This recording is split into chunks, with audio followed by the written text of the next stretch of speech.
थोड़ा मोटे कर देना उनको।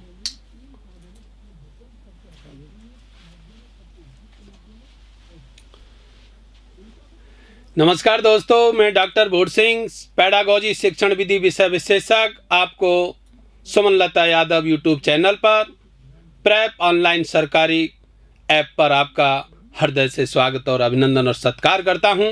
कैसे हैं दोस्तों? आज निश्चित रूप से आप इस 73वें गणतंत्र दिवस पर राष्ट्रभक्ति दिखा रहे होंगे और आज पूरे दिन आपके अंदर राष्ट्रभक्ति कूट कूट करके भर दी होगी और आज के दिन ही आपने राष्ट्र के प्रति एक भावी राष्ट्र निर्माण के लिए शिक्षक बनने का जज्बात पैदा किया होगा।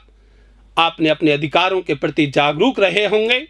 लेकिन मैं आपसे कहना चाहूँगा कि आज का 26 जनवरी 1950 के दिन जो गणतंत्र लागू हुआ था, संवैधानिक व्यवस्था लागू हुई थी, उसी से संबंधित आपको एक बात बता देना चाहता हूँ। यह पूरा भारत आज तिरंगा फहरा रहा है। यहाँ का बच्चा बच्चा और वृद्धावस्था तक हर व्यक्ति अपने अधिकारों को जान गया है, परंतु एक बात भूल गया है कि उसके राष्ट्र के प्रति नैतिक कर्तव्य भी हैं। नैतिक कर्तव्यों को वो भूलता जा रहा है, मौलिक कर्तव्यों को वो भूलता जा रहा है। यदि राष्ट्र को विकसित करना है तो प्रिय विद्यार्थियों, अधिकारों के साथ साथ नैतिक कर्तव्यों को भी अपने अंदर जाना चाहिए। यस राजेंद्र 57 राम राम भाई, नमस्कार। प्रतिभा, किरण, क्या बात है? आ जाओ भाई, आ जाओ, बहुत बढ़िया। यस आ जाओ। गायत्री शर्मा, नमस्ते भाई, नमस्ते नमस्ते। सुमन सैनी, दिलीप सैनी, बहुत बढ़िया बहुत बढ़िया। जुड़िएगा फटाफट। हम थोड़ा सा 10-15 मिनट लेट हो चुके हैं क्योंकि आज राष्ट्रभक्ति ज़्यादा जोर कर रही थी, इसलिए हमने सोचा आप थोड़ा सा चाय पानी पी लें, क्योंकि इस गणतंत्र दिवस की संध्या पर आपसे मुखाबिर होना चाहता हूं। यस जगदीश, सरोज यादव, नमस्कार नमस्कार, बहुत बढ़िया बहुत बढ़िया बहुत बढ़िया। आइए। हाँ तो प्रिय विद्यार्थियों, राष्ट्र के निर्माताओं, मैं आज आपके सामने जैसा कि कुछ शिक्षण विधियों से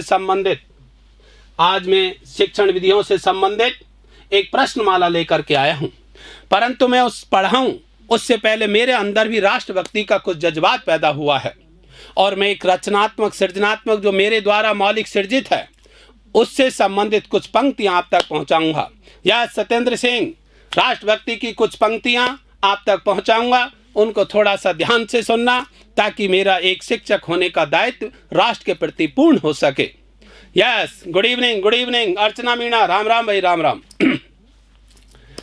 देखिएगा, मैं आज बात करता हूं उस पड़ोसी की, मैं बात करता हूं उस पुत्र की जो नालायक हो चुका है। उसका नाम है पाकिस्तान, जो हमारा ही पैदाइशी पुत्र था परंतु एक नालायक हो चुका है।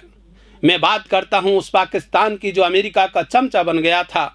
मैं बात करता हूं उस कश्मीर की जो लाशों पर भरा जाता था। मैं बात करता हूं भारत के सिरमौर की जो कश्मीर की घाटी है उसकी। आइए दोस्तों, मैं प्रश्नों की श्रृंखला, गुड इवनिंग, मैं प्रश्नों की श्रृंखला शुरू करूं पहले मैं आज आपको बता देना चाहता हूं, यदि हम और आप जैसे शिक्षक हो जाएंगे और देश के रखवाले सैनिक हो जाएंगे तो समझ लो देश खतरे में है। इसलिए मैं कहता हूं, फूल बेच देंगे, कली बेच देंगे, फूल बेच देंगे, कली बेच देंगे, अमन बेच देंगे, चमन बेच देंगे, यदि ये कलम के शिक्षक सिपाही सो गए और देश के सैनिक सो गए तो देश के रखवाले देश बेच देंगे, देश के रखवाले देश बेच देंगे। अतः शिक्षकों जागो, सैनिकों जागो। दौसा की सरजमी से प्रणाम भाई, प्रणाम, बहुत बढ़िया, नमस्कार नमस्कार। आई लव माई इंडिया, बिल्कुल इंडिया को लव करो, लव के लायक है। यस, नमस्कार भाई पूजा शर्मा, नमस्कार। चलिए दोस्तों, मैं आप तक एक बात पहुंचा रहा हूं। प्रश्न हम पढ़ते रहेंगे, किताबें पढ़ते रहेंगे, क्वेश्चन हल कराते रहेंगे, समस्याओं का समाधान होता रहेगा, लेकिन यह गणतंत्र साल में एक बार आता है। इसी से संबंधित जय हिंद के लिए आपको कुछ बात बता रहा हूं। एक कविता लेकर के आया हूं, पंक्ति सृजनात्मक है, आप तक पहुंचा रहा हूं। बड़े ध्यान से चाय की चुस्की लेते हुए, रजाई में घुसते हुए राष्ट्रभक्ति को अंदर से जगाएं, एक ऐसा जिंदा दिल राष्ट्र पैदा करें अपने अंदर। Yes, happy Republic day. Yes, दौलत देपाल सिंह। देखिएगा प्रिय विद्यार्थियों, मैं लिखते लिखते रोया था, मैं व्याकुल मन से गाता हूँ, मैं लिखते लिखते रोया था, मैं व्याकुल मन से गाता हूँ। जो इस दुनिया का स्वर्ग बना मैं उसी की गाथा गाता हूँ। जो इस दुनिया का स्वर्ग बना मैं उसी की गाथा गाता हूँ। जहाँ भोले शंकर सबका कल्याण किया करते थे, जहाँ की मिट्टी से व्यक्ति के सर उपजाया करते थे, आज वहीं पर गर्म हवा में शोले जलते रहते हैं, वह आज वहीं पर आंखों में आंसू बहते रहते हैं। यह मैं बात कर रहा हूँ कश्मीर की। तो मैं लिखते लिखते रोया था, मैं व्याकुल मन से गाता हूँ। जो इस दुनिया का स्वर्ग बना मैं उसी की गाथा गाता हूँ। जहाँ भोले शंकर सबका कल्याण किया करते थे, जहाँ की मिट्टी से व्यक्ति के सर उपजाया करते थे, आज वहीं पर गर्म हवा में शोले जलते रहते हैं, आज वहीं पर आंखों में आंसू बहते रहते हैं। यह कैसा गोरख धंधा है बारामूला की घाटी में, यह कैसा गोरख धंधा है बारामूला की घाटी में। है लाल बहादुर शर्मिंदा हर एक के सर की क्यारी में, है लाल बहादुर शर्मिंदा हर एक के सर की क्यारी में।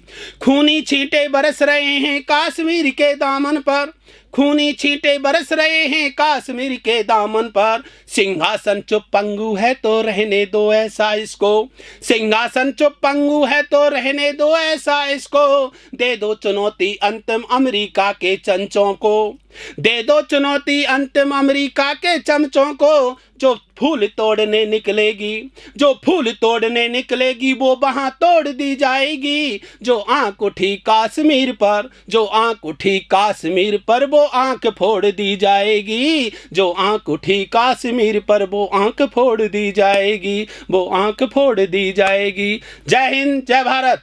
हाँ प्रिय विद्यार्थियों, निश्चित रूप से आप ये संदेश अमेरिका को, पड़ोसी देश को, चीन को, पाकिस्तान को, हमारे दुलारे राष्ट्रों को पहुंचा दो ताकि वो समझ सकें। यस, ललिता शर्मा बहुत बढ़िया, बहुत बढ़िया। पूजा बहुत बढ़िया, बहुत बढ़िया। क्योंकि आप प्रिय विद्यार्थी, आप जान रहे हैं पढ़ाने के लिए मेरे पास में 364 दिन होते हैं, लेकिन राष्ट्र के लिए मेरे पास 2 दिन, 363 दिन होते हैं। और राष्ट्र के लिए मेरे पास 2 दिन होते हैं, 15 अगस्त और 26 जनवरी। हालांकि राष्ट्र के लिए तो हर दिन अपना होता है।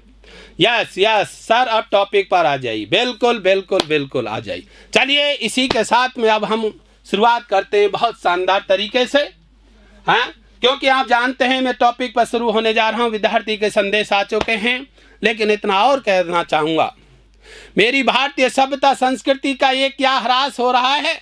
एक विलायती कुत्ता सोफे पर सो रहा है, भारत का नंगा भविष्य फुटपाथ पर हो रहा है, भारत का नंगा भविष्य फुटपाथ पर रो रहा है। देश बेशक आजाद हो गया पर मेरे सपनों का भारत सपनों में खो रहा है। अरे शिकायत करूं तो किससे करूं, अरे शिकायत करूं तो किससे करूं। खुद देश का मालिक गद्दार हो रहा है, खुद देश का मालिक गद्दार हो रहा है। मेरी भारतीय सभ्यता संस्कृति का यह क्या ह्रास हो रहा है। हाँ भाई दोस्तों, नमस्कार नमस्कार। क्या बात है सर, देश व्यक्ति कूट कूट कर भरी है। मैं आपको भी चाहता हूं कि राष्ट्र के प्रति एक शिक्षक का भी दायित्व। आइए दोस्तों, इसी प्रश्न श्रृंखला को हम आगे की ओर ले जाते हैं। देखिएगा, आज मैं आपके सामने रीट, न केवल रीट के REET level first, REET level second, CTET, STET, UPTET, KVS second grade सभी के लिए पेडागोजी शिक्षण विधियां टॉप स्कोरर प्रश्न लेकर के आपको आया हूं। पेडागोजी से रिलेटेड निश्चित रूप से आपको इसका लाभ मिलेगा। यस, चलिए सभी लोग आ जाइए। निर्मा यादव, अलवर प्रजापत यादव, वाह गुरु, बहुत बढ़िया बहुत बढ़िया। सर आपको प्रधानमंत्री होना चाहिए। बिल्कुल, आप जैसे विद्यार्थी का यदि सहयोग रहे तो एक दिन हम राष्ट्र के तिरंगे को दिल्ली लाल किले पर जाकर जरूर फहराएंगे, ऐसी हम उम्मीद करते हैं। आप जैसों का प्यार से निदुलार यूं ही बना रहना चाहिए सर। यस, चलिए हम बिना किसी औपचारिकता से सीधे अपने प्रश्नों की श्रृंखला पर आते हैं। देखिएगा, पहला क्वेश्चन, ब्रह्मांड में जितने तारे हैं उन्हीं तारों में से प्रश्नों का एक स्टार लेकर के आपके बीच में पहुंच रहा हूं। यस, नमस्कार भाई, नमस्कार। चलिए दोस्तों, पहला प्रश्न आज की इस शिक्षण विधि पेडागोजी की श्रृंखला का एक तारा, स्टार। देखिएगा पहला प्रश्न, एक शिक्षक प्रशिक्षणार्थी एक शिक्षक प्रशिक्षणार्थी, देखिएगा अच्छे से सुंदर ढंग से,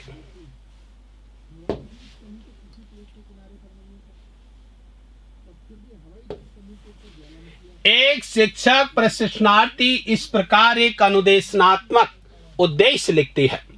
यानी कि जो बीएड करने वाले शिक्षक हैं या बीएसटीसी करने वाले शिक्षणार्थी हैं, अनुदेशनात्मक उद्देश्य लिखती है। और क्या लिखती है देखिएगा प्रिय विद्यार्थियों, विद्यार्थी लोकतंत्र का अर्थ समझने योग्य हो पाएंगे।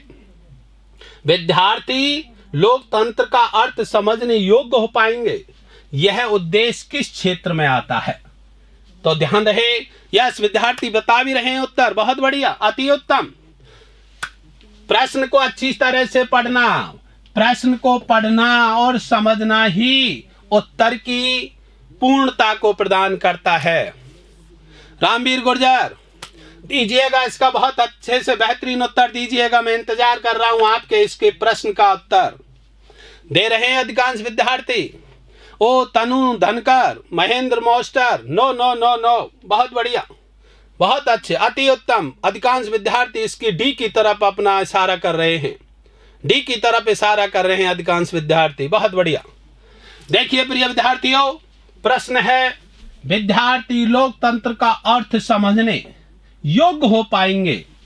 और इसके लिए मैं आपको बता देना चाहता हूं, हालांकि इसका उत्तर अधिकांश विद्यार्थी दे रहे हैं विश्लेषण, कौशल, संश्लेषण। यस, वेरी गुड, बहुत बढ़िया। रघुवीर मीना, गुड। निशा, बहुत बढ़िया। इसका उत्तर है बोधन। इसको कहते हैं अवबोध, इसको कहते हैं अवबोध या बोध, इसको कहते हैं अंडरस्टैंडिंग, अंडरस्टैंडिंग। यस, देखिए प्रिय विद्यार्थियों, यहां पर मैं इसकी व्याख्या करना चाहूंगा। देखिए, एनसीईआरटी ने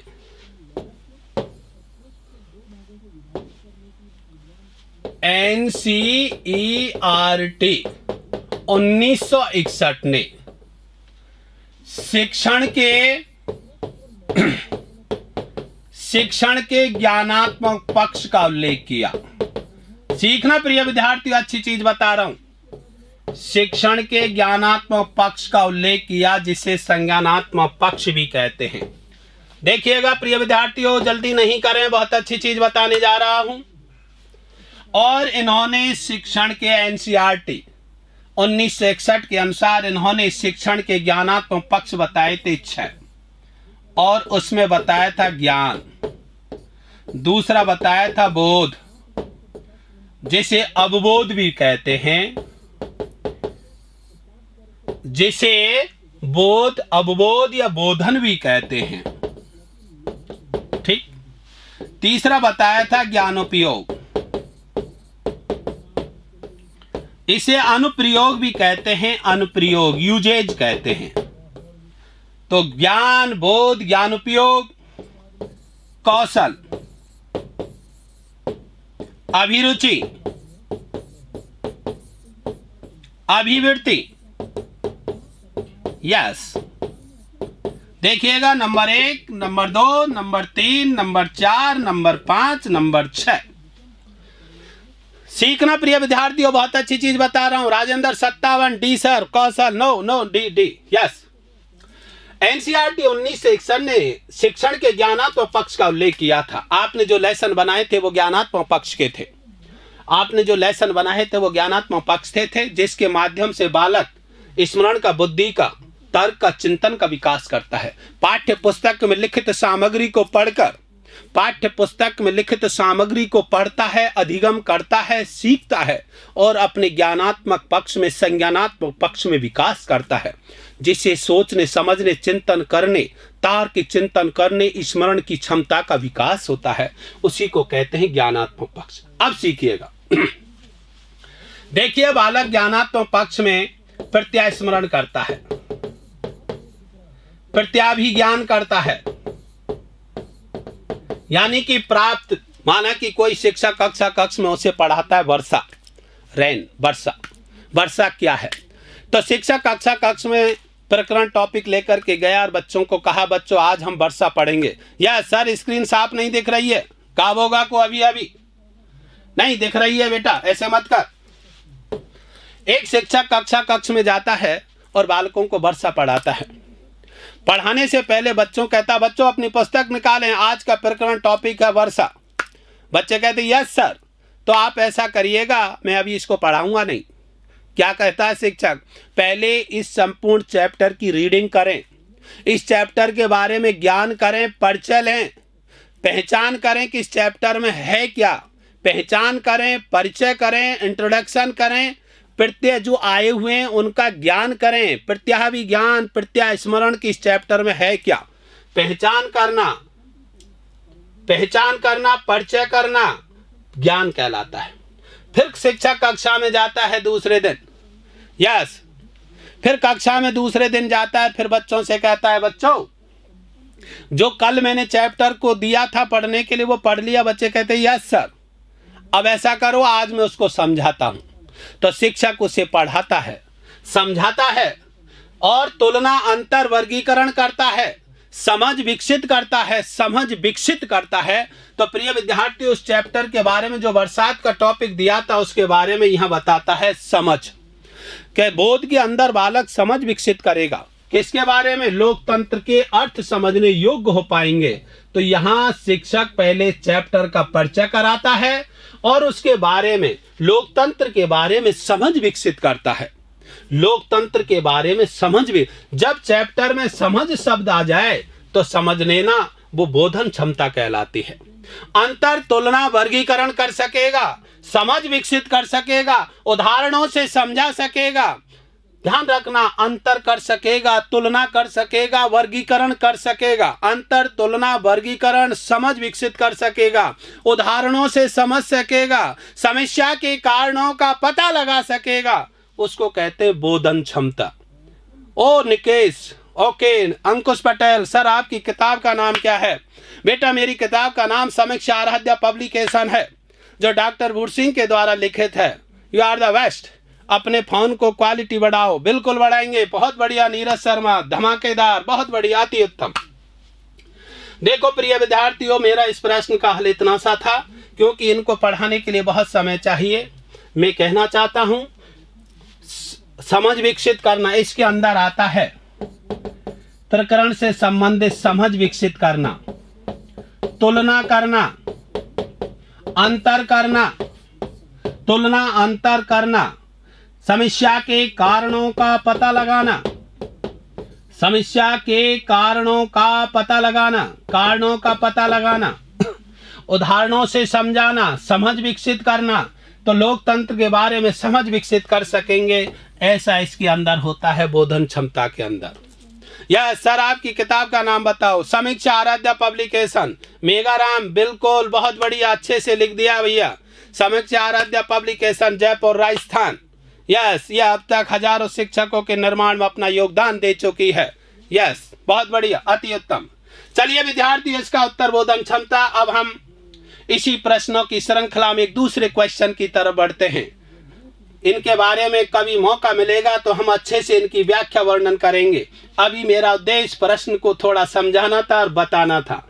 तो यहाँ उत्तर होगा डी। यस, अगला क्वेश्चन देखिएगा, ये लीजिए। इसी प्रश्नमाला के अंदर दूसरा क्वेश्चन आपके धरातलीय स्थान पर पहुंच रहा है, पढ़िएगा। नीरज शर्मा सिस्टर, क्वालिटी सही है फोन की, बहुत बढ़िया, बहुत बढ़िया बेटा, बहुत बढ़िया। देखिएगा, देखिए दूसरा, विद्यालय में अध्यापन विधि के तहत सामान्य से विशिष्ट की ओर की शिक्षा निम्नलिखित में से किस विधि में दी जाती है?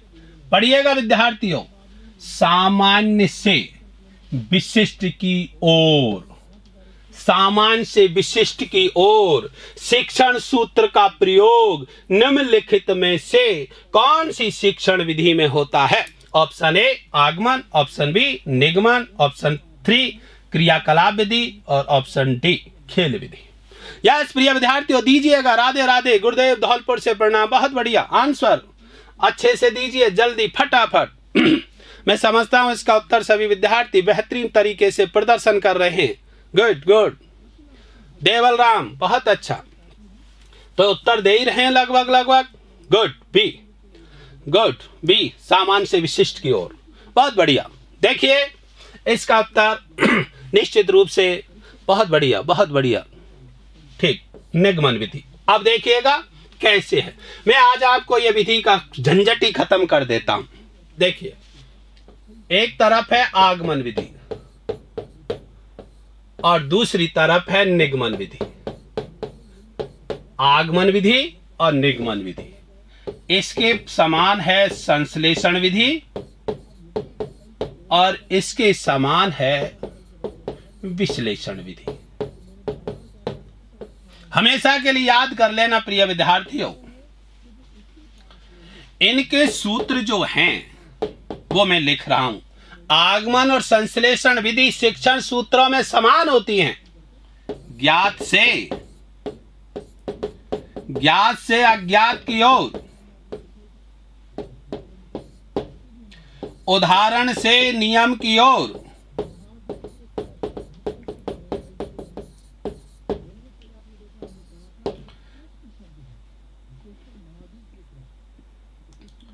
सरल से जटिल की ओर,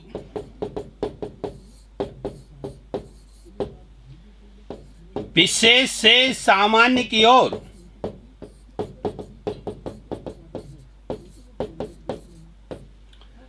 प्रत्यक्ष से अप्रत्यक्ष की ओर, और भी है, प्रत्यक्ष से अप्रत्यक्ष की ओर, पूर्ण से अंश की ओर, है ना, तर्क से अतर्क की ओर, मूर्त से अमूर्त की ओर,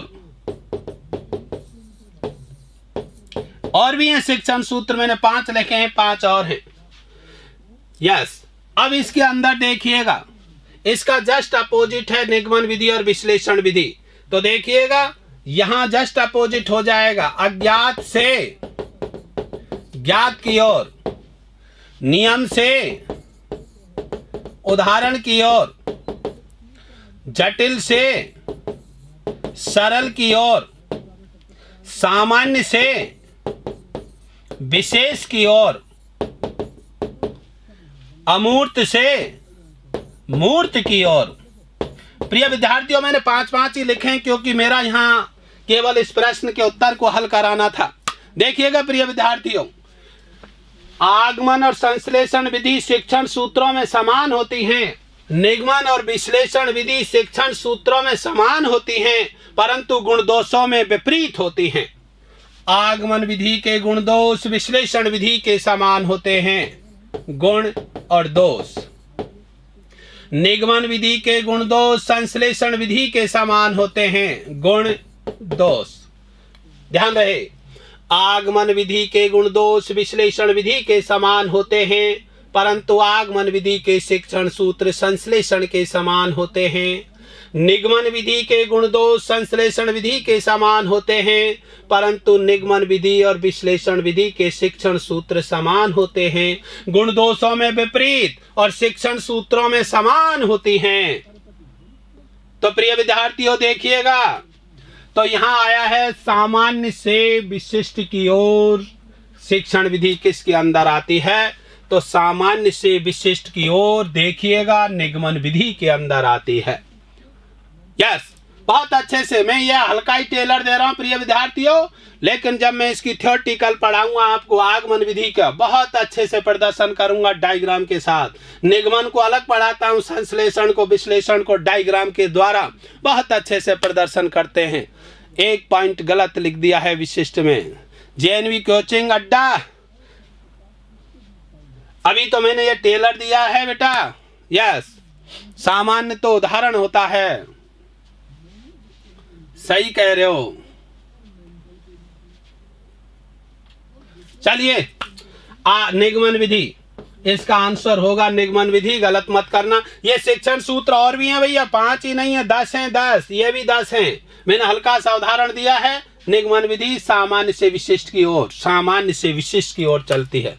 यस, आगे देखिएगा नेक्स्ट क्वेश्चन, क्वेश्चन नंबर 3 प्रश्नमाला के अंदर से एक एक मोती अलग होता जा रहा है प्रश्नों का। देखिएगा, रीट रद्द होगी क्या? अरे राम कैलाश रीट रद्द होगी क्या? ओम प्रकाश रीट 50,000 पद आ रहे हैं। बेटा क्यों चिंतित होते हो? जो चीज अपने हाथ में नहीं है, जो आप उसका कुछ कर नहीं सकते, उस पर क्यों चिंता करते हो? क्यों अतिक्रमण करते हो? ये सरकार के काम, उन्हें करने दो। आपको तो केवल एक ही काम दिया है, अपने सिलेबस के अनुसार नौकरी ना लगे तब तक पढ़ते रहो till late at night the winter, देर रात तक तेल जलाते रहो। सरकार अपना काम कर रही है, आप अपना करो, एक दिन लक्ष्य तुम्हें स्वतः ही मिलो जाएगा। मत पूछो ऐसे प्रश्न। ओके, गुरुदेव हर्षवर्धन सिंह राठौड़, बहुत बढ़िया। चलिएगा, अध्यापक को कक्षा शिक्षण का प्रारंभ करना चाहिए। प्रश्न देखिएगा, छात्रों का हालचाल पूछकर। विकल्प 1, पूर्व ज्ञान से संबंधित प्रश्न पूछकर, नए पाठ की घोषणा कर, नए पाठ के विषय वस्तु से प्रश्न पूछकर। दीजिएगा उत्तर फटाफट द्रुत गति से। यस, देखते हैं आज आपकी अग्नि परीक्षा है। ओ यस, नीरज शर्मा, पूर्व ज्ञान से संबंधित प्रश्न पूछकर। बहुत बढ़िया, बहुत बढ़िया, गजब, बहुत बेहतरीन उत्तर दिया जा रहा है। अधिकांश विद्यार्थी इस पर कौन बनेगा करोड़पति की तरह लीड ले रहे हैं। बहुत बढ़िया। देखिए, ध्यान रहे, एक अध्यापक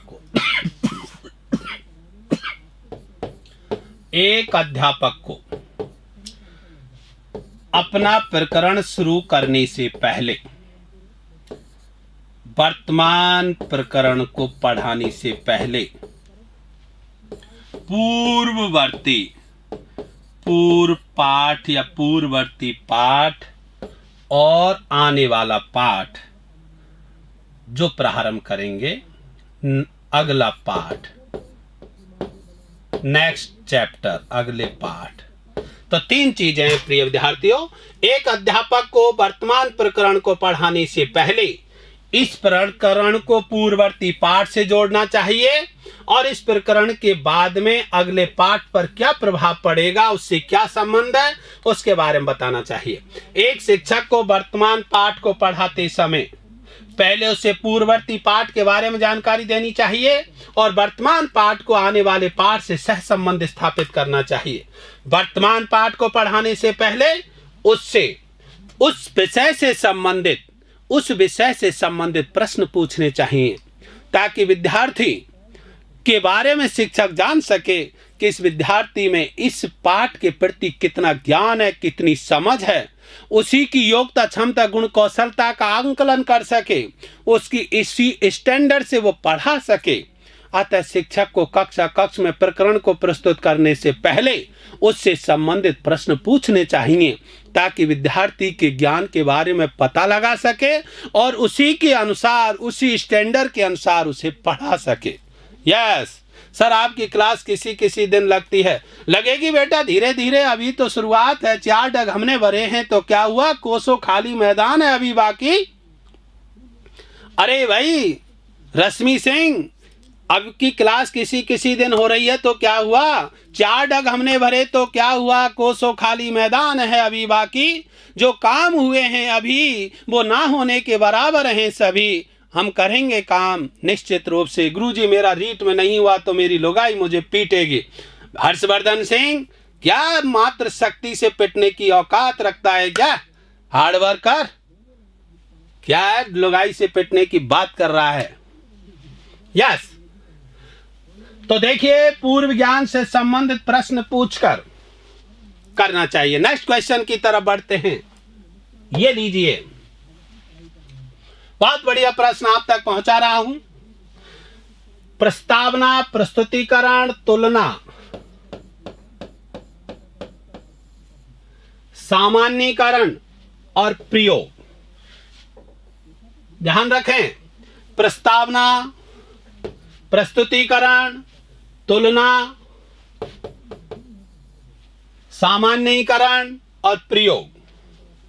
बताइए, यह सोपान, प्रयोग को अनुप्रयोग भी कहते हैं, अनुप्रयोग, इसको अनुप्रयोग भी कहते हैं। इसको सामान्यीकरण, प्रस्तावना, प्रस्तुतिकरण, तुलना, सामान्यीकरण, अनुप्रयोग। बताओ ये किसका है प्रिय विद्यार्थियों? बहुत बढ़िया, बहुत बढ़िया। अधिकांश विद्यार्थी निश्चित रूप से बहुत अच्छे से प्रदर्शन कर रहे हैं। क्या बात है, रीट को फाड़ ही दोगे, सेकंड ग्रेड को तोड़ ही दोगे, फर्स्ट ग्रेड में झंडा फहराई ही दोगे। बहुत बढ़िया, गुड गुड। यस, हार्वर्ड का पागम। तो देखिए, Frederick August Harvard, Frederick August Harvard, Frederick August Harvard, इसका नाम है प्रिय विद्यार्थियों। इसने पाठ्य योजना की हार्वर्ड की पंचपदीय प्रणाली विकसित हुई थी। इसे पंचपदीय प्रणाली कहते हैं। पाठ्य योजना की पंचपदीय प्रणाली विकसित की थी। पंचपदीय प्रणाली इसने विकसित की थी, पंचपदीय प्रणाली। यस, इसके अंदर इन्होंने 5 पद बताए थे सीखने के लिए। पहला है नंबर 1 प्रस्तावना, नंबर 2 प्रस्तुतिकरण, नंबर 3 तुलना, नंबर 4 सामान्यीकरण, नंबर 5 अनुप्रयोग। इसे हार्वर्ड की पंचपदीय प्रणाली के नाम से जाना जाता है, जिसका पूरा नाम है Frederick August Harvard. Frederick August Harvard. इन्होंने 5 पद दिए थे, जिसके बारे में जब मैं शिक्षण विधियां व्यापक रूप से लेके आऊंगा तब हार्वर्ड की पंचपदीय प्रणाली को बहुत अच्छे से व्याख्या करूंगा, क्योंकि इसके भी कई सहयोगी थे, जिलर महोदय हैं और भी कई विद्वान हैं, जिसकी मैं व्यापक रूप से व्याख्या आगे चलकर करूंगा। सर मेरे रीट लेवल 2 में 125 नंबर आए, मेरा सिलेक्शन होगा। नीरज शर्मा 100% होगा। बब्बा आयोजन कर, आज ही दाल बाटी चूरमा का आयोजन कर, 100% होगा, घबराए मत। मेहनत किया तो फल तो मिलेगा।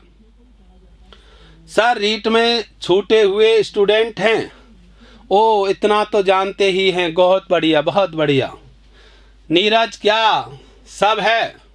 चलिए, हार्वर्ड की पंचपदीय प्रणाली। नेक्स्ट देखिएगा क्वेश्चन। ये लीजिए, नाटक अथवा अभिनय उदाहरण है। नाटक अथवा अभिनय उदाहरण है। बहुत अच्छा प्रश्न। इसे नाटक विधि भी कहते हैं, अभिनय विधि भी कहते हैं, इसे ड्रामा विधि भी कहते हैं। ड्रामा विधि, ड्रामा विधि, नाटक विधि, अभिनय विधि, ड्रामा विधि का उदाहरण कौन सा है? यस, फटाफट उत्तर दीजिए। दृश्य सहायक सामग्री। आज मैं आपको सरल सरल प्रश्न लाया हूं, आने वाले समय में बहुत जटिल लाऊंगा, क्योंकि मैं शिक्षण विधि को पढ़ाने के शिक्षण सूत्र जानता हूं, सरलता से जटिलता की ओर। यदि शिक्षक प्रारंभ में ही सरल जटिल प्रश्न पूछ लेगा तो विद्यार्थी सोचेगा क्या यार मास्टर है भांति भांति का। इसलिए मैं पहले सरलता से जा रहा हूं।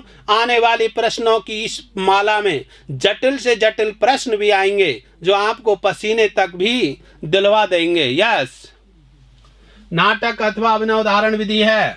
देखिएगा, दृश्य सहायक सामग्री का, श्रव्य सहायक सामग्री का, दृश्य श्रव्य सहायक सामग्री का, अप्रक्षेपित सहायक सामग्री का। दे दिया होगा अधिकांश विद्यार्थी ने उत्तर। बहुत बढ़िया, बहुत बढ़िया। यस, दृश्य श्रव्य सहायक सामग्री का, विजुअल ऑडियो सहायक सामग्री का उदाहरण है नाटक विधि। अब यहीं पर एक प्रश्न दे रहा हूं। मोनो एक्टिंग, मोनो एक्टिंग, एकल अभिनय, एकल अभिनय नाटक विधि, एकल अभिनय नाटक विधि उदाहरण है। बताओ किसका? एकल अभिनय नाटक विधि श्रव्य है, दृश्य, दृश्य श्रव्य है। प्रिय विद्यार्थियों, जब एकल अभिनय नाटक विधि आए तो दृश्य सहायक सामग्री का उदाहरण नहीं है, ये केवल श्रव्य का है। ध्यान रखना, एकल अभिनय मोनो एक्टिंग शब्द आए तो श्रव्य सहायक सामग्री का है। ये अच्छे से आपके दिमाग में बैठा लेना।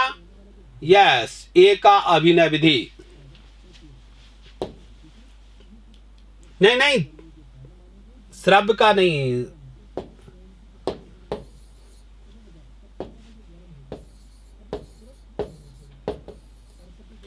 एकल अभिनय में केवल दिखाई देगा, उसको आवाज नहीं आती है, मोनो एक्टिंग है, दृश्य सामग्री का उदाहरण है। यस, थोड़ा सा करेक्शन करना, देख लेना। सर मैथ साइंस में 124 आए हैं, हो जाएगा बेटा, हो जाएगा, थोड़ा देख। यस, दृश्य श्रव्य सहायक सामग्री का उदाहरण है। अगले क्वेश्चन की तरफ बढ़ते हैं, देखिएगा। निम्न में से कौन सा समूह प्रक्षेपित सामग्री का है? निम्नलिखित में से प्रक्षेपित सहायक सामग्री का कौन सा है? दीजिएगा फटाफट उत्तर। प्रक्षेपी सहायक सामग्री का उदाहरण है टेलीविजन, शिक्षण machine, computer, puppet, film strip, slide, OHP, transparency, projector,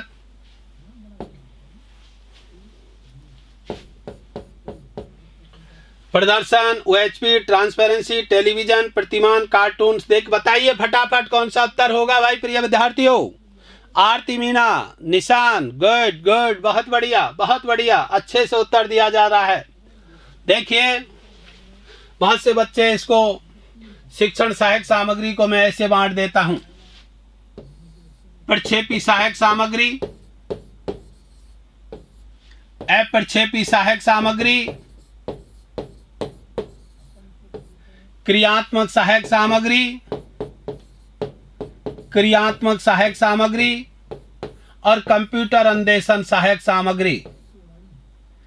computer अनुदेशन सहायक सामग्री। प्रिय देखो, थोड़ा सा मैं झलक दिखला रहा हूं। कंप्यूटर अनुदेशन सहायक सामग्री, कंप्यूटर अनुदेशन सहायक सामग्री। देखिए प्रक्षेपी, अप्रक्षेपी, क्रियात्मक, कंप्यूटर। अप्रक्षेपी सहायक सामग्री के 3 भाग हैं, श्रव्य, दृश्य, दृश्य श्रव्य। यस, दृश्य सहायक सामग्री के भी 3 भाग हैं, प्रदर्शनी, डिस्प्ले, 2 आयामी, पॉलर डायमेंशन, और 3 डायमेंशन, 3 आयामी सहायक सामग्री। प्रिय विद्यार्थियों, थोड़ी सी झलक दिखलाना चाह रहा हूं। इसे TLM कहते हैं, टीचर लर्निंग मटेरियल, शिक्षण अधिगम सहायक सामग्री। 1, 2, 3 और 4। अब यहाँ प्रश्न में कौन सी समूह प्रक्षेपित सामग्री का उदाहरण है? यहाँ प्रक्षेपी सहायक सामग्री के अंदर, प्रक्षेपी सहायक सामग्री वह सामग्री होती है जो स्वयं में तो शिक्षण की सामग्री नहीं है, परंतु शिक्षण सहायक सामग्री को प्रक्षेपित करके, उद्दीपित करके, प्रदर्शन करके बाहर निकालती है। स्वयं में शिक्षण की सहायक सामग्री नहीं है, परंतु शिक्षक के द्वारा लिखित सामग्री को मशीन के द्वारा, उपकरण के द्वारा प्रक्षेपित करके, उद्दीपित करके बोर्ड पर प्रदर्शित किया जाता है। OHP ओवरहेड प्रोजेक्टर से उसे दिखाया जाता है ताकि बच्चा उसे अच्छे से देख सके। अतः प्रक्षेपण का अर्थ उद्दीपित करना, बाहर निकालना, प्रदर्शित करना, बोर्ड पर दिखाना प्रक्षेपी सहायक सामग्री है। तो ऐसा काम करने के लिए film strip, slides, OHP, overhead projector बोलते हैं इसे, ट्रांसपेरेंसी प्रोजेक्टर, ये ध्यान रखना प्रक्षेपी सहायक सामग्री के उदाहरण है, जो स्वयं में शिक्षण की सहायक सामग्री नहीं होती, अपितु संबंधित विषय वस्तु को प्रक्षेपित करके बोर्ड पर प्रदर्शन किया जाता है, यह बाहर निकाला जाता है, उद्दीपित किया जाता है, उसे कहते हैं प्रक्षेपी सहायक सामग्री। हाँ तो दोस्तों, शायद मैं समझता हूं थोड़ा सा समझ में आ रही होगी। तुम्हारे लिए ही है साहब। निशा शर्मा, क्या कह रहे हो भाई? पूजा मुरारी, आ जाओ भाई, आ जाओ, जल्दी जल्दी बताओ। यस, तो इसका आंसर अधिकांश विद्यार्थी ने दे दिया होगा। गौरव राजावत, थोड़ा सा देख लीजिए, मैंने थोड़ा प्रदर्शन किया है। जब मैं आपको इसकी थ्योरेटिकल क्लास लूंगा तब इसकी सबकी उदाहरण सहित व्याख्या करता हूं मैं, फिर प्रश्न बताता हूं कौन सा आएगा। यस सर, मैं आपसे पढ़ी हूं। ओ माय गॉड, सुखी म्याली, बहुत बढ़िया। Honi Chaudhary, sir REET level first 122 हो गया भैया, हो गया, तेरा सिलेक्शन हो गया। सर रीट कितने जाएगी कट ऑफ? बेटा इसकी मैं एक दिन क्लास लेके आऊँगा, ये भांति भांति के प्रश्न पूरे भारत से प्रदर्शित हो रहे हैं। कितनी कट ऑफ जाएगी, क्या रहेगी, कौन सी कैटेगरी की रहेगी, मेरे इतने नंबर हैं, इन सब का एक समाधान ही कर दूंगा। एक दिन निपटा ही दूंगा इन समस्याओं को, एक ही दिन आऊंगा नेक्स्ट समय में। अभी हम प्रश्न हल कर लेते हैं। हेलो सर, नमस्कार, क्या बात है। ओके, नेक्स्ट क्वेश्चन की तरफ बढ़िएगा प्रिय विद्यार्थियों। Question number 7। सर मैं मध्य प्रदेश से हूं। बहुत बढ़िया, कल मैंने मध्य प्रदेश की भील जनजातियों पर पढ़ाया था बेटे। Good good good. Hello, good evening dear sir. बहुत बढ़िया। Indian Army Jaipur. चलिए बच्चों, मैं अब देखता रहूं या पढ़ाऊं, मैं समझता हूं इन्हीं औपचारिकताओं पर ध्यान कम रखूं, थोड़ा सा अपने उद्देश्य को लेकर, जो प्रकरण के उद्देश्य को लेकर आया हूं उसी पर चर्चा करते हैं। वेरी गुड, बहुत बढ़िया। आते रहिएगा, जुड़ते रहिएगा। कक्षा में शिक्षण सहायक सामग्री का उपयोग किया जाता है। ऑप्शन ए, विशिष्ट अधिगम परिस्थितियां निर्माण के लिए, शिक्षक के बोझ को कम करने के लिए, कक्षा में अनुशासन बनाए रखने के लिए, शिक्षण में आवश्यक होने के नाते। बताइए बच्चों, शिक्षण सहायक सामग्री, टीचिंग लर्निंग मटेरियल, इसका प्रयोग क्यों किया जाता है? टीएलएम का प्रयोग क्यों किया जाता है? टीचिंग लर्निंग मटेरियल का प्रयोग क्यों किया जाता है? तो अधिकांश विद्यार्थी बहुत बढ़िया उत्तर दे रहे हैं।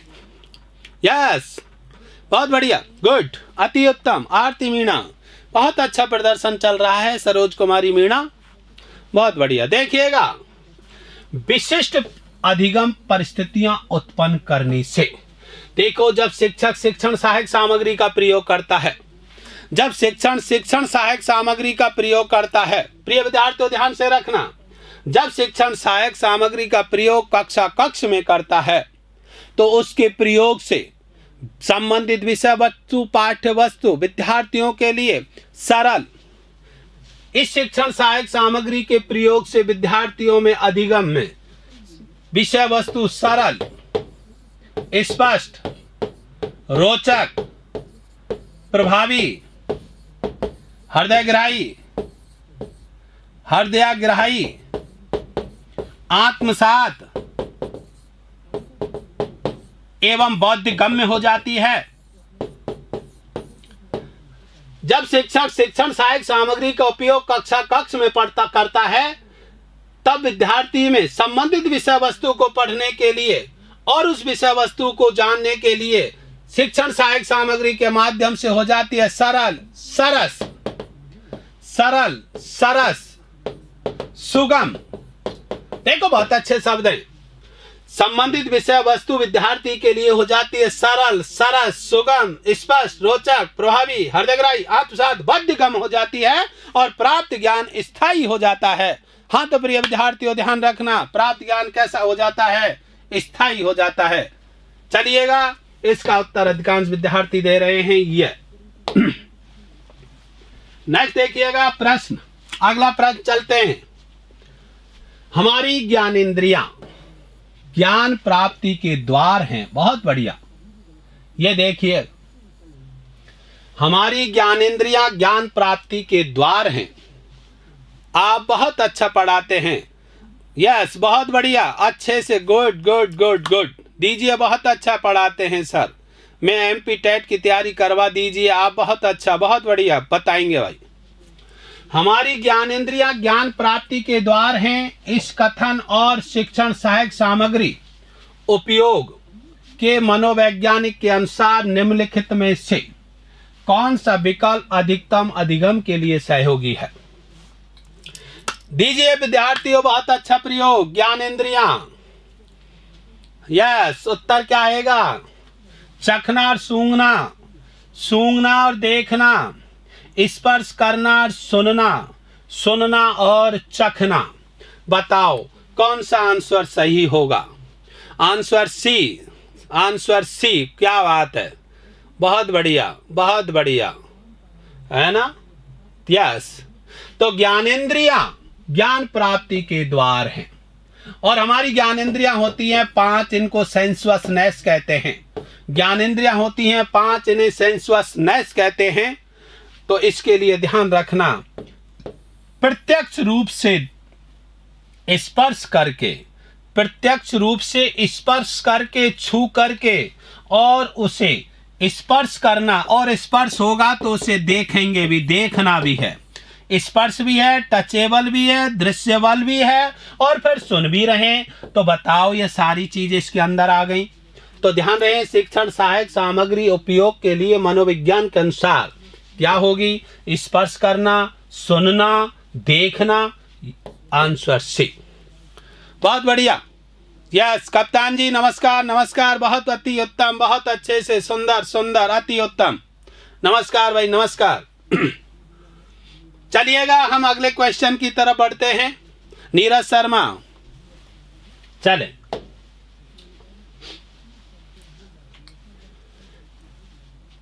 नेक्स्ट क्वेश्चन की तरफ बढ़ रहा हूं मैं फास्ट द्रुत गति से। एक अध्यापक श्रव्य और दृश्य शिक्षण सहायक सामग्री के प्रयोग से अपने अध्यापन को, बताओ इसके प्रयोग से अपने अध्यापक को सरल बनाता है, रोचक बनाता है, प्रासंगिक बनाता है या मनोरंजक बनाता है? दीजिए उत्तर सभी विद्यार्थी। बहुत लगता प्रश्न सरल है, लेकिन यह उतना ही जटिल है। जब प्रश्न एग्जाम में आता है तो सरल ऑब्जेक्टिव को देख करके मानसिक तनाव आ जाता है। दीजिएगा, फटाफट उत्तर दें सभी विद्यार्थी। आंसर दे रहे हैं बहुत से। Good good good good good good good. Yes, एक अध्यापक श्रव्य दृश्य शिक्षण सहायक सामग्री का उपयोग करता है तो अपने अध्यापन को बनाता है रोचक। अब एक चीज से कहता हूं, इसमें शिक्षक ही सक्रिय है क्योंकि वो स्वयं दिखा रहा है। इसमें शिक्षक सक्रिय है, छात्र तो बेचारा देख रहा है। तो ध्यान रहे, शिक्षक सक्रिय होता है और स्वयं शिक्षण सहायक सामग्री का उपयोग स्वयं करता है, और विद्यार्थी तो केवल उसे देखता है, सुनता है। तो कक्ष में आती है रोचकता। लेकिन जब शिक्षक प्लस छात्र दोनों सक्रिय होते हैं, शिक्षक और छात्र दोनों सक्रिय होते हैं, शिक्षक और छात्र दोनों सक्रिय होते हैं, तो कक्ष का वातावरण सजीव हो जाता है। कक्ष का वातावरण जीवंत प्राय होता है, जीवंत प्राय होता है। प्रिय विद्यार्थियों, यह क्वेश्चन कई बार पूछा जाता है जिसमें शिक्षक छात्र दोनों सक्रिय होते हैं। शिक्षक और छात्र दोनों सक्रिय होते हैं, शिक्षक श्रव्य दृश्य सामग्री का भी उपयोग कर रहा होता है। उस समय कक्ष का वातावरण सजीव या जीवंत प्राय होता है। लेकिन केवल शिक्षक सक्रिय होता है, स्वयं ही श्रव्य सहायक सामग्री का उपयोग कर रहा होता है, तो कक्ष में आती है रोचकता। भूल मत जाना, शिक्षक सक्रिय स्वयं है तो रोचकता आएगी, और शिक्षक छात्र दोनों सक्रिय हैं तो कक्ष का वातावरण सजीव और जीवंत प्राय हो उठेगा। भूल मत जाना, नोट कर लेना, ऐसे प्रश्न घूम करके आ जाते हैं। यस, चलिएगा प्रिय विद्यार्थियों, नेक्स्ट बढ़ते हैं अगले क्वेश्चन की तरफ। अच्छा, इंपॉर्टेंट चीज है भाई, बहुत अच्छा। राम जा गुरुदेव, ओ नरेंद्र गुर्जर, बहुत बढ़िया। हर्षवर्धन, बहुत बढ़िया। बी नमस्कार नमस्कार। चलिए, प्रायोजना एक स्वोद्देश्य क्रिया है जिसे मन लगाकर सामाजिक वातावरण में किया जाए। प्रायोजना एक स्वोद्देश्य प्रक्रिया है। प्रायोजना यानी कि प्रोजेक्ट।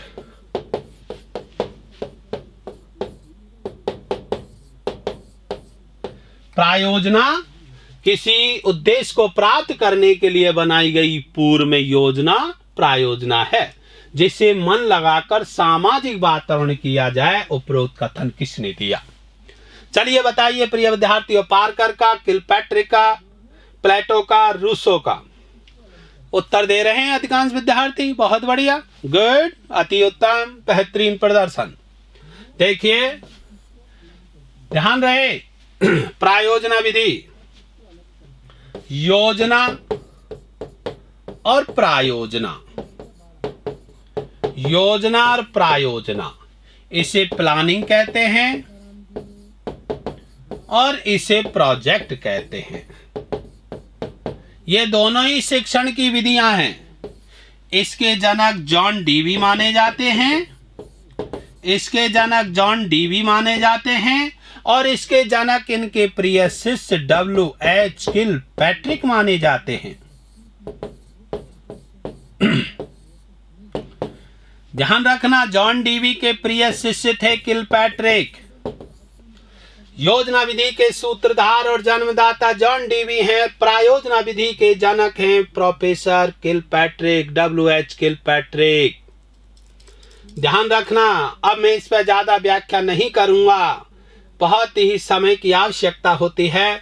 योजना क्या है, प्रायोजना क्या है, योजना के स्थान पर प्रायोजना विधि की क्यों आवश्यकता पड़ी, डॉक्टर किलपैट्रिक ने क्या बताया, बस मैं आपको एक उत्तर सही कराना चाहता हूं जो आपने कर दिया। यह कथन दिया था किलपैट्रिक ने।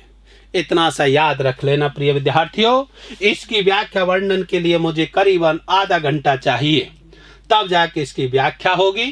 ध्यान रखें, योजना विधि के जॉन डीवी हैं, प्रायोजना विधि के W.H. किलपैट्रिक हैं, जो जॉन डीवी के प्रिय शिष्य थे। यह शिक्षक केंद्रित विधि है और यह बाल केंद्रित विधि है। इतना मैं आपको बता देता हूं, यह शिक्षक केंद्रित विधि है और यह बाल केंद्रित विधि है। यस, चलिएगा आगे की तरफ बढ़ता हूं, नेक्स्ट क्वेश्चन की तरफ बढ़ रहा हूं। प्रिय विद्यार्थियों, ज्यादा समय तो नहीं हो रहा है। ओ माय गॉड, 9:07 हो गए हैं। बहुत बढ़िया, बहुत बढ़िया, 9:07 होने जा रही हैं। यस, लालन सिंह, नेक्स्ट क्वेश्चन की तरफ बढ़ते हैं। 9:07 हो गई हैं। अब मैं यह चाह रहा हूं यस, लालन सिंह, मुकेश, निशा शर्मा, हर्षवर्धन, नेक्स्ट क्वेश्चन का उत्तर दीजिए। प्रायोजना कार्य का प्रथम सोपान है। प्रायोजना कार्य प्रोजेक्ट वर्क का, प्रोजेक्ट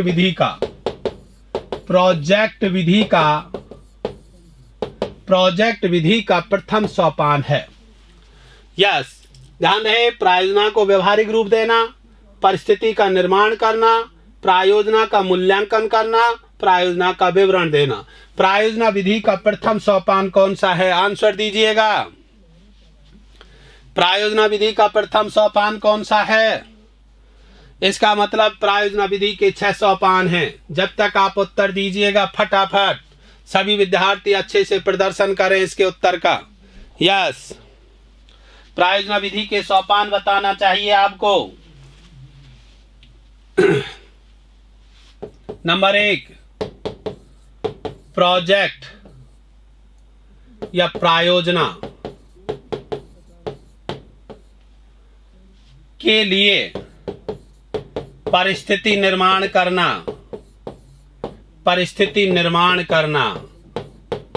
नंबर 2, प्रायोजना प्रोजेक्ट का चयन करना।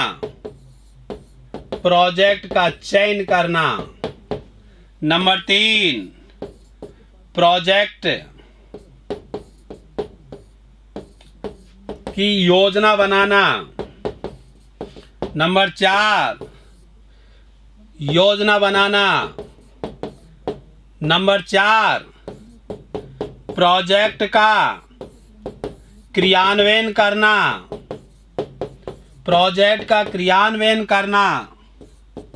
नंबर 6, निर्णय या मूल्यांकन करना। नंबर 6, लेखा जोखा, विवरण, रिकॉर्ड। देखिएगा प्रिय विद्यार्थियों, प्रायोजना विधि के ये सोपान हैं, नोट कर लेना बहुत अच्छे से। प्रोजेक्ट प्रायोजना विधि के लिए पहले परिस्थिति निर्माण की जाती है, प्रोजेक्ट का चयन किया जाता है, प्रोजेक्ट की योजना बनाई जाती है, योजना अनुसार प्रोजेक्ट का क्रियान्वयन किया जाता है, क्रियान्वयन के बाद में निर्णय मूल्यांकन लिया जाता है, कितनी सफल हुई और कितनी सफल हुई का निर्णय करना मूल्यांकन है।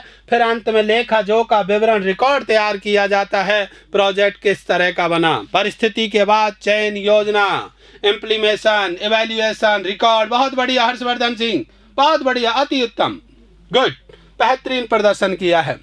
परिस्थिति, चयन, योजना, इम्प्लीमेंट, ओहो माय गॉड सर, सवाल जवाब के लिए लास्ट में 10 मिनट रख लिया करो। कृष्णा राजावत, बिल्कुल रखूंगा बेटा। इसका आंसर होगा यह, परिस्थिति का निर्माण करना, परिस्थिति का निर्माण करना। यस, बहुत बढ़िया, सभी विद्यार्थी इसको अच्छे से याद कर रहे हैं, ये देख लीजिए। गुड, आगे चलते हैं, हम प्रश्न के साथ में बढ़ते। सीखने के प्रतिफल, आउटकम ऑफ लर्निंग्स, सीखने के प्रतिफल, आउटकम ऑफ लर्निंग्स। देखिए, इसको आरटी एक्ट 2009 के तहत इसको प्रारंभ किया है। आरटी एक्ट 2009 के तहत इसे प्रारंभ किया है। इसे सीसीई के तहत में इसको प्रारंभ किया, साइके के द्वारा इसके अंदर लिया गया और इस साइके के दौरान इस सीखने के प्रतिफल को लागू किया और इसे 2017-18 में सर्ट के द्वारा चालू किया गया है, SERT सर्ट, जो कि उदयपुर में है। यह केंद्र सरकार की योजना है जिसे सीखने का प्रतिफल, आउटकम ऑफ लर्निंग कहते हैं, जिसे आरटी एक्ट 2009 के तहत में इसे लागू किया, 2017 में प्रभावी बनाया। सीसी के तहत साइके के द्वारा इसको सर्ट उदयपुर चला रही है। मैं इस पर ज्यादा व्याख्या नहीं करूंगा। सी, तो इसका आंसर विद्यार्थी ने, अधिकांश ने दिया है। क्या बताएंगे, बताओ, सीखने के प्रतिफल हैं कौन से? आंसर सी दिया जा रहा है, बहुत बढ़िया।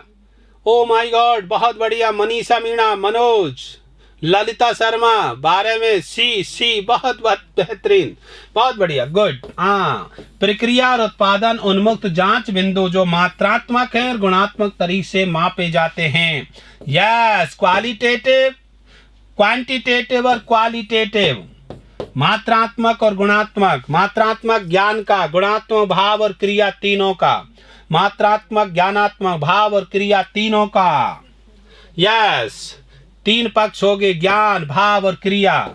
ज्ञान का, भाव का और क्रिया में, तीनों पक्षों में अपेक्षित व्यवहारगत परिवर्तन किसना हुआ? ज्ञानात्मक, भावात्मक, क्रियात्मक पक्षों में। यस, इंपॉर्टेंट आंसर दे दिया अधिकांश विद्यार्थी ने, 3। चलिएगा नेक्स्ट क्वेश्चन की तरफ बढ़ता हूं मैं। निगमन विधि में छात्र, अभी मैंने आपको उधर बताया था, निगमन विधि में छात्र सामान्य से विशिष्ट की ओर अग्रसर होता है, विशिष्ट से सामान्य की ओर अग्रसर होता है, सामान्य से सामान्य की ओर अग्रसर होता है, विशिष्ट से विशिष्ट की ओर अग्रसर होता है। जल्दी बताइए प्रिय विद्यार्थियों इसका उत्तर। निगमन विधि में छात्र, यस, निगमन विधि में छात्र किधर की किधर चलता है? उत्तर दे रहे हैं विद्यार्थी, बहुत बढ़िया। एनसीईआरटी चारू, यस, अभी मैं बता करके आया निगमन विधि। अरे क्या बात है, निगमन विधि मैंने बताया ना, आगमन विधि, आगमन विधि विशेष से सामान्य की ओर चलती है, निगमन विधि आंसर दे रहे हैं, यस। अभी मैं आपको बता करके आया हूं, इधर के इधर आगमन विधि विशेष से सामान्य की ओर चलती है और निगमन विधि सामान्य से विशेष की ओर चलती है।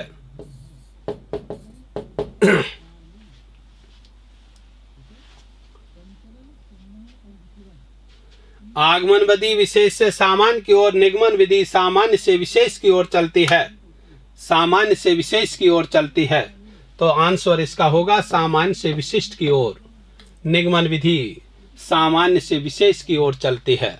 यस, चलिएगा मैं अब इससे संबंधित और व्याख्या आगे करूंगा। तो एक क्वेश्चन आपको और लास्ट में देना चाह रहा हूं। हालांकि प्रश्नों की श्रृंखला ज्यादा थी, परंतु मैंने आज राष्ट्रभक्ति दिखा करके आपका थोड़ा समय ले लिया, लेट क्लास चली थी। नियम से उदाहरण, यस, हर्वर्ट यह विधि, इसे हर्वर्ट की पंचपदीय प्रणाली कहते हैं। हर्वर्ट की पंचपदीय प्रणाली कहते हैं, पंचपदीय प्रणाली भी कहते हैं। में 5 पदों द्वारा शिक्षण का उपयुक्त क्रम बताइए। बताओ जल्दी फटाफट प्रिय विद्यार्थियों। हरवर्टीय विधि में 5 पदों द्वारा शिक्षण का उपयुक्त क्रम है क्या? तो आंसर अधिकांश दे ही रहे हैं। यस, प्रस्तावना, प्रस्तुतिकरण, तुलना, नियमीकरण, प्रयोग। प्रस्तावना, प्रस्तुतिकरण, तुलना। यस, आंसर दिया जा रहा है, बहुत बढ़िया, आंसर सही आ रहा है। आरती मीणा, नवनोत कौर, निशा, संगीता। यस, हरवर्ट की पंचपदीय प्रणाली में आंसर इसका प्रस्तावना, प्रस्तुतिकरण, तुलना, सामान्यीकरण और प्रयोग। इसे अनुप्रयोग भी कहते हैं। इसको सामान्यीकरण भी कहते हैं, जनरलाइजेशन बोलते हैं इसे। सामान्यीकरण को जनरलाइजेशन भी कहते हैं। कंफ्यूज होने की कतई आवश्यकता नहीं है। यस, बहुत बढ़िया। इज हेल्ड फॉर रिव्यू, बिल्कुल, बहुत अच्छे से। हरवर्ट की इसकी हम डिटेल में लेकर के आऊंगा। देखिए प्रिय विद्यार्थियों, एडगर डेल का अनुभव शंकु प्रतिमान, हरवर्ट की पंचपदीय प्रणाली, जॉन डीवी की पाठ योजना। 3 चीजें आपके सामने लेकर के आऊंगा एक दिन।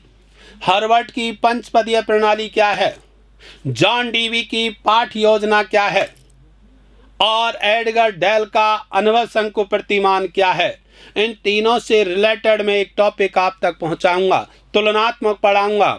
हरवर्ट की पंचपदीय प्रणाली, जॉन डीवी की पाठ योजना और एडगर डेल का अनुभव शंकु प्रतिमान, इन तीनों को पढ़ाऊंगा। मौका मिलेगा तो हम तुम्हें बता देंगे सनम कि हम भी शिक्षण विधियों का ज्ञान रखते हैं। यस, ध्यान रखना। ओके, तो प्रिय विद्यार्थियों, शायद हम अब देर हो रहे हैं, है ना। 9:18 होने जा रही हैं। मैं अब इससे आगे अगली क्लास नेक्स्ट टाइम में लेना चाहूँगा, क्योंकि अभी आप भी शरद ऋतु है। राष्ट्रभक्ति आपने दिन भर देखी थी, थके हुए होंगे। सर MP टेट एग्जाम 3 की तैयारी कर रहा हूँ। करता रहे बेटा, सब में लाभ मिलेगा इसका। देखो, रीट लेवल फर्स्ट, सेकंड, शिक्षण RPSC second grade, MP UP Haryana, CTET RTET UP सभी के लिए मैं एक कॉमन प्रश्न लेके आ रहा हूँ। मैं थ्योरेटिकल भी लाऊंगा और इससे बेहतर क्वालिटेटिव प्रश्न आप तक पहुंचाऊंगा। अभी सरलीकरण लेकर के आया था, अब जटिलीकरण लेकर के पहुंचूंगा। ठीक है सनम, कप्तान सिंह, बहुत बढ़िया, बहुत बढ़िया, मज़ा आ गया। यस, चाहता हूं मैं यही कि अभी अगला श्रृंखला इसमें और भी रह रही है। अगली क्लास में इन क्वेश्चनों को मैं जारी रखूंगा और उससे रिलेटेड और भी आपको बहुत अच्छे से व्याख्या, वर्णन, विश्लेषण करूंगा और आपके धरातलीय स्थान पर गुणवत्तापूर्ण सामग्री आप तक पहुंचाने का प्रयास करूंगा। आपने निश्चित रूप से धैर्य के साथ मुझे सुना, आपका कीमती समय मुझे दिया, क्योंकि वक्ता से ज़्यादा महत्वपूर्ण श्रोता होता है और श्रोता जितना अनुशासन में रहता है, वक्ता उतना ही अच्छा प्रदर्शन करता है। आपने अनुशासन का परिचय देते हुए एक शिक्षक की गरिमा को ध्यान रखा। आप एक राष्ट्र के निर्माता हैं। पुनः आपको इस गणतंत्र दिवस की संध्या पर सभी विद्यार्थियों को, राष्ट्र के निर्माताओं को, जो मुझे देख रहे हैं, उन सभी छोटे बड़े भाई बहनों को, उन माता पिताओं को जो भारत की इस पावन भूमि पर रहते हैं, उन सभी को मैं कहना चाहूँगा और संदेश देना चाहूँगा इस राष्ट्र के लिए। मर्दे मैदान हैं तो मैदान ना जाने देंगे, मर्दे मैदान हैं तो मैदान ना जाने देंगे। सोच लिया है देश के रणवीरों ने, शीश कटा देंगे, पर भारत माता की आन बान शान इस दिल से नहीं जाने देंगे, नहीं जाने देंगे, नहीं जाने देंगे। इसी के साथ शुभ रात्रि, गुड नाइट, टेक केयर, धन्यवाद, जय हिंद, जय भारत, थैंक यू।